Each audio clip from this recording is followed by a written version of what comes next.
I've used eBay for a couple of months now, and here's some advice to help you buy used disc-based games.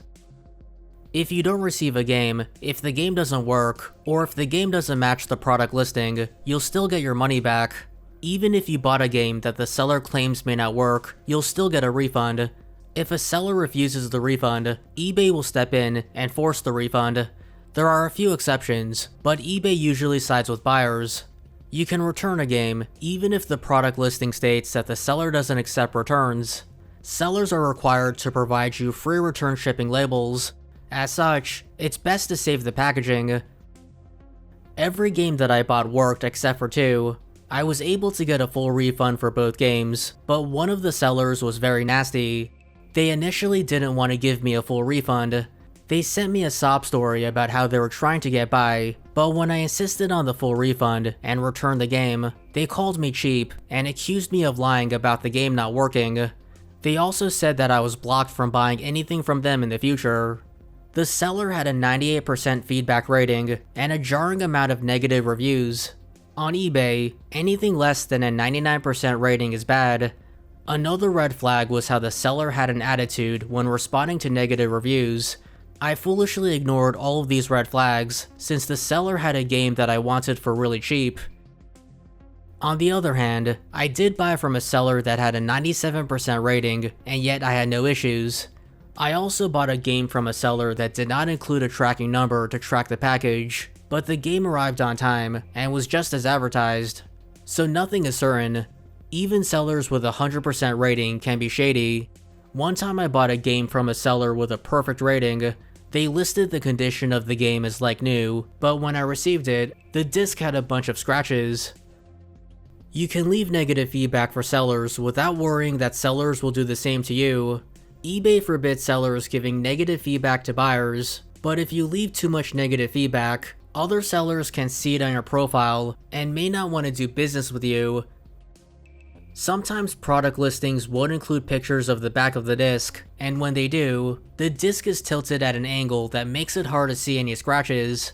It's suspicious, and my experience has been 50-50 when buying from these sellers.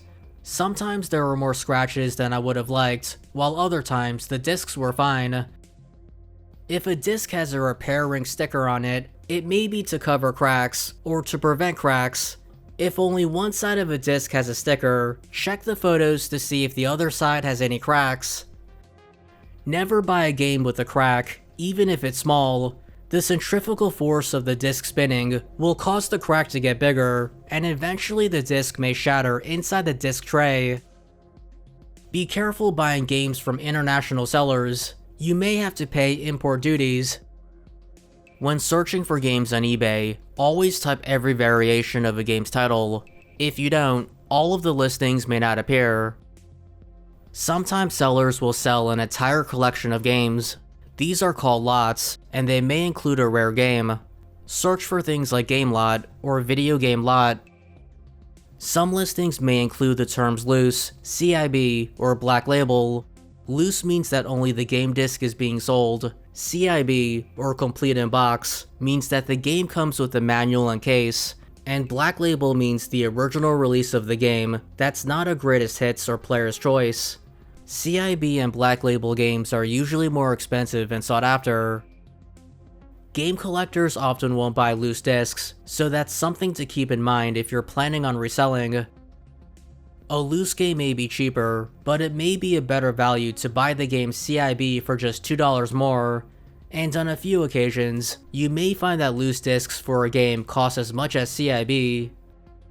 You can expect to pay around $4 to $27 for common and uncommon games that are 6th generation and above. Sometimes sellers will include free shipping, but more often than not, you'll have to pay a shipping and handling fee plus tax. This can total around $5 depending on where you live. Sellers will typically ship games in 1 to 3 days. Delivery can take anywhere from 2 days to 2 weeks. You'll be able to track packages unless the seller shipped the game without a tracking number. To see how much a game is worth, go to pricecharting.com. Additionally, look at the sold listings on eBay and sort by lowest price. Price does not always reflect the quality of games. Bad games can be expensive if they're uncommon or rare. Sometimes buying games on eBay is cheaper than buying digitally.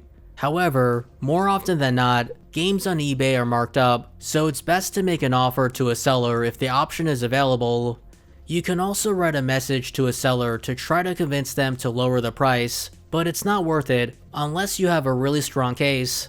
For example, one time I was able to convince a seller to dramatically drop the price of an uncommon game, since the game was loose, untested, and somewhat technically inferior than the other versions of the game. You can get around a 25% to 30% discount on some games, but if a game is already at a good price, you may not want to waste time haggling. There was one CIB game that I missed out on that was $10 to $15 below the market price. When I clicked the buy now button, someone had already bought it, and I wished I acted sooner. Sellers may send you an unsolicited offer after checking out their listing. These initial offers are usually automated and not that great. You can counteroffer, which I've had success with, but don't expect power sellers who have a huge inventory and do eBay full-time to waste time haggling with you. Their first offer is usually their final one. Sometimes bidding on games is cheaper than buying games from listings that have a buy now option. One time I saw a bidder win a CIB copy of Magna Carta 2 for $20, even though the game is usually listed for a buy now price of $30 to $35. When bidding, always bid the highest amount you're willing to pay, that way you won't regret not going higher. eBay will then automatically bid in increments for you, up to that limit. So if your maximum bid is $20 and someone bids $5, eBay will bid $5.30 for you, instead of the entire $20 at once.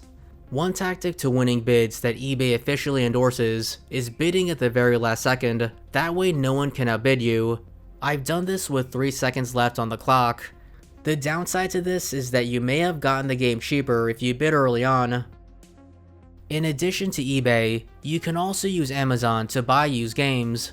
While they're usually more expensive, you can use American Express reward points to lower the price. You can rack up points if you buy or pay for everyday things using an American Express card. If you have enough points, you can even get games for free. My last advice is to be patient if you're trying to get a specific game at the right price. Keep checking eBay regularly. One time at 4 AM, I unexpectedly found a good deal on a game that I had my eye on for a while.